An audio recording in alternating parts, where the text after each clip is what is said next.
දැන් මේ කියන්න හදන්නේ working capital ගැන. ෆයිනෑන්ස් වල අන්තිම ලෙසන් එක working capital management.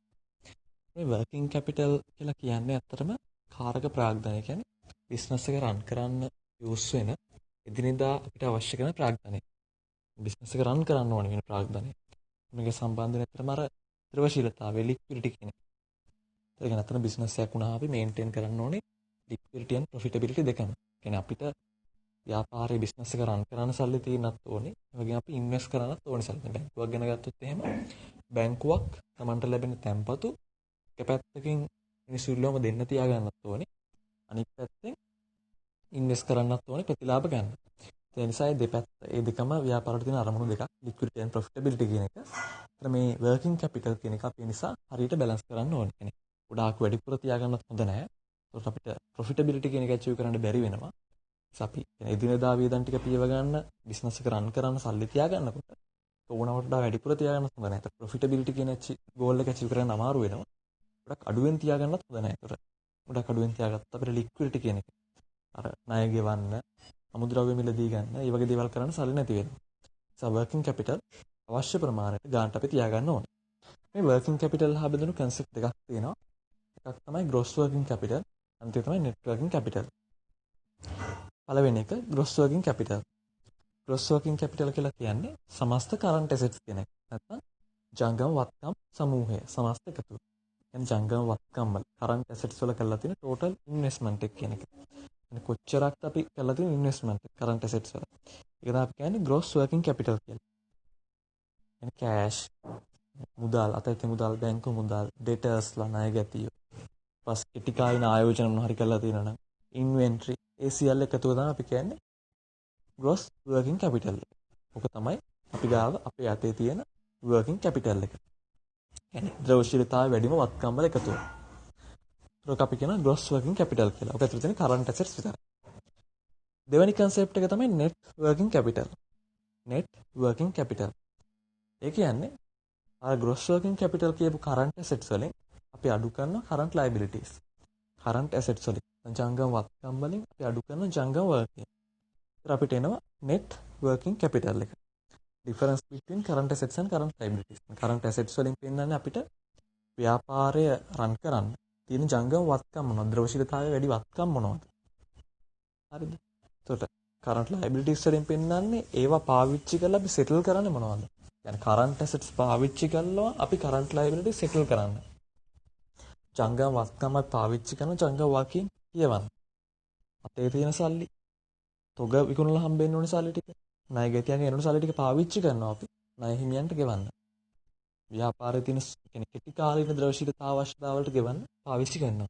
දැන් බලන්නේ මෙතන මේ බලන්නේ. ඒ විදියට ජංගම වත්කම් ජංගම වකින් ගෙවා දමන් යූස් කරාට පස්සේ තව දුරටත් කොච්චරක් ඉතුරු වෙනවද? net එක කොච්චරක් ඉතුරු වෙනවද? අතන අපි කතා කරේ ඒ විදියට ජංගම වකින් පියවා දමන් සමස්තය කොච්චරක් අපි ගාව අතේ තියෙනවද? ඒ තමයි gross working capital කියන්නේ. සමස්තය කොච්චරක් තියෙනවද කියන්නේ. net එක කියලා කියන්නේ අපි ඒවැන් current liability settle කරාට පස්සෙත් තව දුරටත් කොච්චරක් ඉතුරු වෙනවද? balance එක කොච්චරක්ද කියන එක. දැන් gross working capital කියන්නේ current assets, net working capital කියලා කියන්නේ current assets minus current liabilities. මේ net working capital එක positive වෙන්නත් පුළුවන්, negative වෙන්නත් පුළුවන්. ඒතර net working capital positive වෙන්නේ මොකක් වුණොත්ද?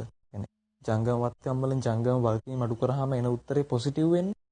ජංගම වල්කීම් වලට වඩා ජංගම වත්කම් වැඩි නම්. ඒතර ජංගම වත්කම් ජංගම වල්කීම් වලට වඩා වැඩි නම් current assets current liabilities වලට වඩා වැඩි නම් net working capital එක positive වෙනවා. ඊට පස්සේ current liabilities current assets වලට වඩා වැඩි නම් current liabilities current assets වලට වඩා වැඩි නම් net working capital එක negative වෙනවා. ඒතර එහෙනම් net working capital කියන එක positive වෙන්නත් පුළුවන් negative වෙන්නත් පුළුවන්. ඒත් අපි දැනගන්න ඕන අපි වග බලා ගන්න ඕන මේ working capital හරියට maintain කරන්න. මොකද එහෙම නැති වුණොත් එහෙනම් ව්‍යාපාරයේ අවදානමකට ලක් වෙනවා. current assets ගොඩක් අඩුයි නම් අපි ගාව net working capital එක රින්න නම් සමහර ලාවට එක ටිකක් රිස්කි වෙන්න පුළුවන්. මොකද අපි ගාව ප්‍රමාණවත් සල්ලි නැත්නම් බිස්නස් එක රන් කරන්න රිස්කි. ඒ වගේම අනිත් පැත්තට net working capital එක පොසිටිව් වුණාට කමක් නැහැ. නමුත් ගොඩාක් වැඩිපුරත් ද්‍රවශීලතාවයක් තියාගන්න ඕනෙත් නැහැ. අපේ අර අනිත් ටාගට් එක වෙන ප්‍රොෆිටබිලිටි කියන එක ටාගට් එක අපිට අචීව් කරගන්න බැරි වෙනවා. ඒ නිසා අපි වග බලා ගන්න ඕනේ. වර්කින් කැපිටල් එක net working capital එක ගාණ බැලන්ස් කරගෙන ගාණට තියාගන්න අපි දැනගන්න ඕනේ. ඒතර ඔය තියෙන්නේ working capital සම්බන්ධ concept දෙක. gross working capital සහ net working capital. ඊළඟට අපි එනවා මේ working capital management සම්බන්ධ ප්‍රධාන දෙවෙනි concept එක. කතා කරා working capital කියන concept එක. ඊට අපි එනවා operating cycle කියන එක. මෙහෙයුම් චක්‍රය operating cycle. operating cycle කියලා කියන්නේ අපි ව්‍යාපාරේ materials අරගෙන ඒවා නිමි භාණ්ඩ බවට පරිවර්තනය කළා ඒවා විකුණලා සල්ලි අතට ගන්න යන කාලය කොච්චරද කියන එක. time duration from purchasing materials until receive cash from sale of finished goods. එනේ අපි කොච්චර time duration එකක් තියනවද? කොච්චර කාලයක් අපිට යනවද? අපි materials අරගෙන ඒවා නිමි භාණ්ඩ බවට පරිවර්තනය කළා ඒවා විකුණලා සල්ලි අතට ගන්න කොච්චර කාලයක් යනවද? තමයි මෙහෙයුම් චක්‍රය කියලා කියන්නේ. ව්‍යාපාර කියන්නේ ওই සිස්ටම් එක නේද කියලා අපි හිතමු අද අපි වරු ටිකක් ණයට ගන්නවා. ඊට පස්සේ ඒ භාණ්ඩ නිමි භාණ්ඩ වලට පරිවර්තනය කරනවා. ඊට පස්සේ ඒ අතර වාරෙම ඒ ණයට ගත්තේවට සල්ලි ගෙවනවා. ඊට පස්සේ අපි මේ නිමි භාණ්ඩ ටික විකුණනවා, ණයට විකුණනවා. සල්ලි ආපහු අතට එනවා.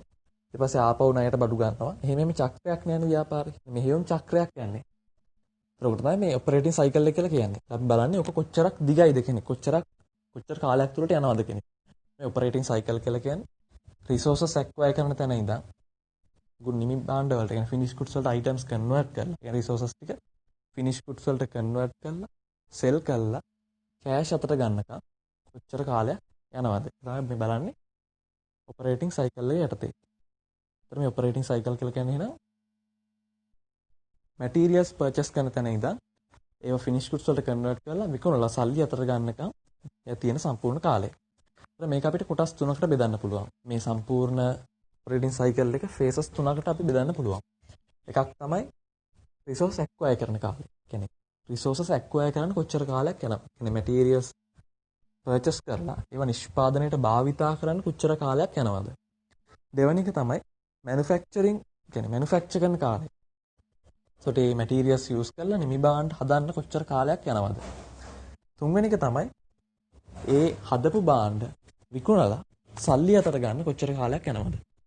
ඒතර අපිට මේ ඔපරේටින් සයිකල් එක ෆේසස් තුනකින් නැත්නම් කොටස් තුනකින් දකින්න පුළුවන්. එකක් තමයි රිසෝස් ඇක්වයර් කරගන්න, කියන්නේ මැටීරියල්ස් ගන්න සහ ඒ මැටීරියල්ස් නිෂ්පාදනයට භාවිතා කරන කොච්චර කාලයක් යනවද? ඒක එක. දෙවෙනි එක ඒ භාවිතා කරන මැටීරියල්ස් පාවිච්චි කරලා නිමි භාණ්ඩ පරිවර්තනය කරන නිමි භාණ්ඩ බවට පරිවර්තනය කරන කොච්චර කාලයක් යනවද? තුන්වෙනි එක එහෙම හදපු නිමි භාණ්ඩ ටික විකුණලා සල්ලි අතර ගන්න කොච්චර කාලයක් යනවද? එහෙනම් ඔපරේටින් සයිකල් එක හැදෙන්නේ ඔය දවස් ගාන හැදෙන්නේ ඔය දවස් ගණන් තුනේ එකතුවෙන්. ඔය ෆේසස් තුනේ එකතුවෙන්. time to purchase raw materials එක. දෙවෙනි එක time to convert into finished goods දෙක. තුන්වෙනි එක time to sell and receive cash. ඒ තුන. ඒතර මේ දවස් ගණන් තුනේ එකතුවෙන් තමයි සමස්ත ඔපරේටින් සයිකල් එක කියන එක හැදෙන්නේ. ඒතර මේ ඔපරේටින් සයිකල් කියන එකේ concept එකක් තියෙනවා. එකක් තමයි gross operating cycle. අනිත් එක තමයි net operating cycle. මේ gross operating cycle කියලා කියන්නේ අපි සාමාන්‍යයෙන් අදහස් කරන දේ අතර. කියන්නේ අපි materials අරගෙන ඒවා නිමි භාණ්ඩ බවට පරිවර්තනය කරලා විකුණලා සල්ලි අතර ගන්න යන කාලය. මේක හැදෙන්නේ කොටස් දෙකක එකතුවෙන්. අද නම් එක phases තුනක් තියෙනවා කියලා. ඒ phases තුනම තමයි මේ කොටස් දෙකකින් අපි කියන්නේ. අපි කෝ ඔපරේටින් සයිකල් එක තියෙන්නේ phases තුනකින් කියලා.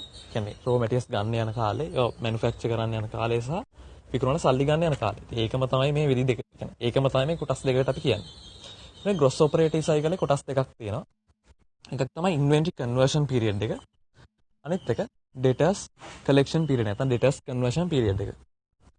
ඒතර inventory conversion period එක එකතු කිරීම debtors receivable නැත්නම් debtors conversion period එක. debtors collection period එකේ එකතුවෙන් තමයි gross operating cycle එක හැදෙන්නේ.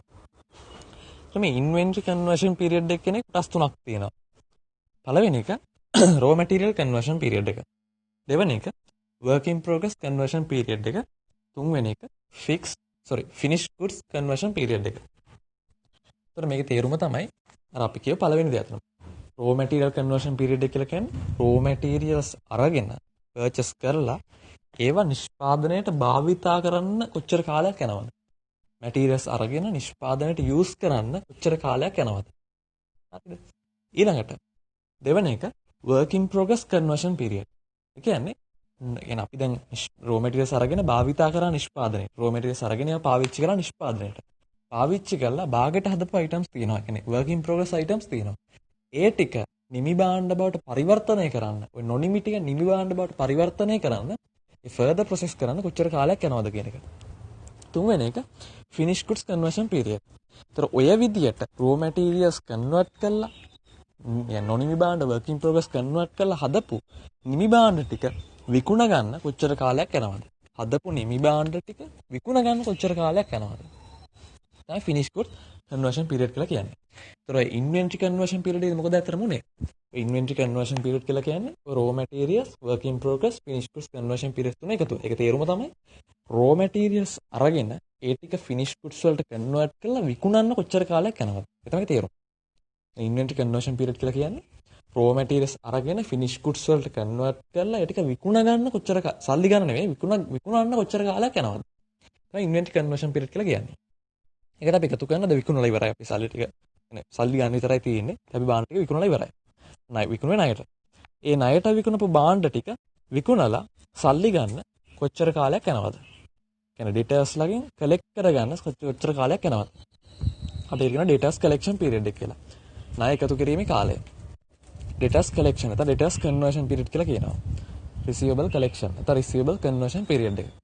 ඒතර ඔය හතර එකතුවෙන් තමයි සමන්විත වෙන්නේ gross operating cycle එක. දැන් gross operating cycle සමානයි inventory conversion period එක එකතු කිරීම debtors conversion period එක. inventory conversion period එක හදන කොටස් තුනකින් raw materials conversion period එක, work in progress conversion period එක සහ finished goods conversion period එක. ඒකට එකතු වෙන්න ඕනේ අන්තිම එක debtors collection period එක. ඒත් ඔය හතර එකතුවෙන් තමයි සමන්විත වෙන්නේ gross operating cycle කියන එක. ඊළඟට දැන් net operating cycle එක කියලා කියන්නේ ඔය තියෙන gross operating cycle එක. net operating cycle එක ගන්න අපි ඔක පොඩි වෙනසයි කරන්නේ. ඔය කියන gross operating cycle එකෙන් අපි අඩු කරනවා creditors ලට settle කරන්න කොච්චර කාලයක් යනවද කියන එක. ණය හිමියන්ට ගෙවීමේ කාලය, ණය ගෙවීමේ කාලය අඩු කරනවා. කියන්නේ creditors deferral period එක. creditors settlement period එක අඩු කරනවා. ඒතර අපිට එනවා net operating cycle එක. හරිද? ඔගේ තේරුම මොකද්ද එතකොට? අපි ගත්තොත් එහෙම අද අපි ණයට භාණ්ඩ ගත්තා. raw materials purchase කරා. එතකොට ඒක convert කරා. convert කරගෙන ගිහලා නොනිමි භාණ්ඩ ආවා. නොනිමි භාණ්ඩ convert කරා නිමි භාණ්ඩ වලට. නිමි භාණ්ඩ ටික විකුණුවා. විකුණලා සල්ලි අතර ගත්තා. ඒතර ඒ කාලේ තමයි අපි කියන්නේ gross operating cycle එක කියලා. ඒකේ තේරුම තමයි අපි බරු ටික purchase කරපු අවස්ථාවේ ඉඳන් විකුණලා සල්ලි අතර ගන්න කොච්චර කාලයක් ගියාද කියන එක. raw materials purchase කරපු අවස්ථාවේ ඉඳන් භාණ්ඩ ටික හදලා විකුණලා සල්ලි අතර ගන්න කොච්චර කාලයක් ගියාද කියන එක. ඒක තමයි gross operating cycle කියලා කියන්නේ. නමුත් net operating cycle එකේදී අපි අරක අඩු කරනවා. creditor settlement period එක. කියන්නේ තේරුම් මේකයි අතරම. වෙන්නේ මෙහෙමනේ. දැන් අපි සාමාන්‍යයෙන් කොහොමවත් අපි ගාව බිස්නස් එක පටන් ගන්නකොට යම්කිසි මුදලක් අතේ තියෙනවා අතර. යම්කිසි කැපිටල් එකක් අතේ තියෙනවා. හරිද? ඒත් අපි කරන්නේ raw materials ණයට ගන්නවා. ණයට අරගෙන ඒවා production එකට use කරනවා. use කරලා භාණ්ඩ හදනවා.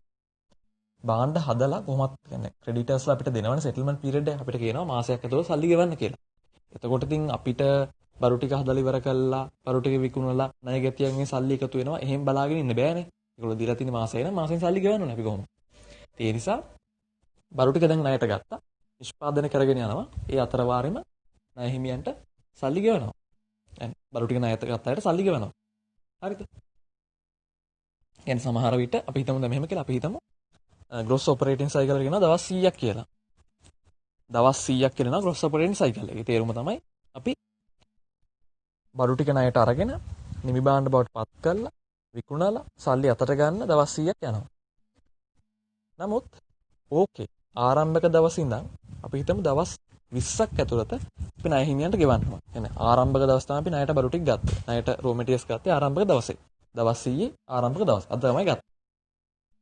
දවස් 20ක් ඇතුළත අපි හිතමු ණය හිමියන් ණය ගෙවන්න ඕන. ඒත් අපි දවස් 20ක් ඇතුළත අනිවාර්යෙන් ගෙවනවනේ නේද? يعني 20 වෙනි දවසේ අපි අනිවාර්යෙන් ගෙවනවා ඕක. ඒත් ගෙවන්නේ අපි අතේ සල්ලි තිබ්බහන්දානේ. නේද? يعني අපේ අතේ සල්ලි මොකක් හරි කැපිටල් එකක් තිබ්බහන්දානේ ගෙවන්නේ. ඒත් එහෙම බැලුවට පස්සේ ඒ දවස් 20 ඇතුළේ අපිට වැඩ කරගෙන යන සල්ලි තිබ්බද නැද්ද? සල්ලි තිබ්බා. يعني ඒ දවස් 20 ඇතුළේ වැඩ කරගෙන යන සල්ලි තිබ්බ ඇත්තටම. ඒ කියන්නේ අපි සල්ලි ගෙවුවේ ඇත්තටම. එහෙනම් අපිට ඇත්තටම සල්ලි කන්වර්ට් වෙන්න, කෑෂ් ටික කන්වර්ට් වෙන්න, කියන්නේ ඔය වත්කම් ටික කන්වර්ට් වෙන්න සල්ලි එන්න යන කාලය වෙන්නේ දවස් කීයදද? දවස් 80යිනේ. මොකද අර පළවෙනි දවස් 24 සල්ලි තිබ්බ ඇත්තටම. ඒ නිසා දවස් 100ම නෙමෙයි ඔපරේටින් කියන. ඔපරේටින් සයිකල් එක කියන්නේ දවස් 100 ඇත්තටම. ඒ කියන්නේ මැටීරියල්ස් අරගෙන ඒවා විකුණලා සල්ලි ගන්න යන කාලය. සල්ලි අතර එන අපිට යනවා දවස් 100ක්. ඒ කියන්නේ තේරුම. සල්ලි අතට එන්න අපිට දවස් 100ක් යනවා. නමුත් එහෙම අපි කිව්වට ඒ දවස් 100න් පළවෙනි දවස් 24 අපේ අතේ සල්ලි තිබ්බා. එහෙනම් ඇත්තටම සල්ලි අතට එන්න සල්ලි ඕනි වෙන වෙලාවෙදි සල්ලි අතට එන්න කොච්චර කාලයක් ගියාද? දවස් 80යි. ඒක තමයි net operating cycle එකේ තේරුම. එතකොට ඔය අපි කතා කරේ operating cycle එකේ එකක් gross operating cycle එක අනිත් එක net operating cycle එක.